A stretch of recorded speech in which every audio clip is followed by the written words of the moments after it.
Kepler telescope, which is a pretty small amount of space in the direction that we're headed, that we might find another planet that we need. And there's a lot of thought about, well, we should move to Mars or we should move to another planet. But if we're going to move off this planet, we might as well just stay in space. There's no reason to go back on a planet where we could be functionally living outside of a gravity well. So I'll sort of wind up with, well, what is consciousness that comes out of life, and where does that come from? And that in the Big Bang, if the elements of life were created not here, the components of life didn't necessarily get created here.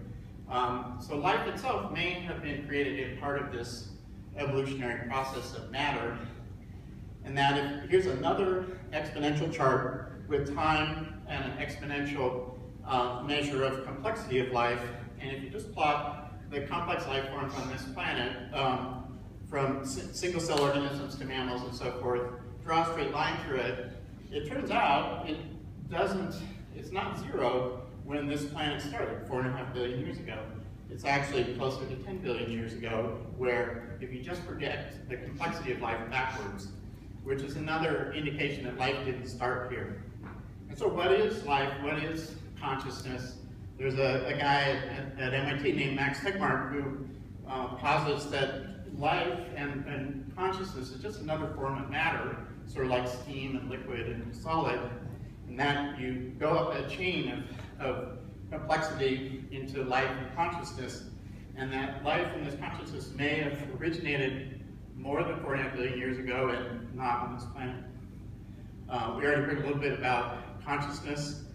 These are sort of the medical definitions as they are, whether you personally are arousal and responsive and can you understand what is being said, but another extension of that is are you connected to a community or not? So some people may be conscious but not connected to their community, and so from a medical point of view, they're not really fully conscious. So the last slide here is the activity of the brain cells of the internet. So these are all the routers on the internet over a 24-hour period. And this is essentially a picture of, or a movie, of the internet being awake and asleep in different parts of the world. And so the red is high activity, the blue is low activity, and this is going around the world, more or less, with the sun, where when people are awake and they're active on the internet is busy and the routers are hot. When people are asleep, the routers are cool, and there's little hot spots in the blue areas, which are like the Google data centers synchronizing YouTubes. And that's essentially the internet dreaming while it's asleep. And the rest is the internet being awake. And so this is a complicated system that's worth playing with, and so that's worth doing. So that's where I'll stop.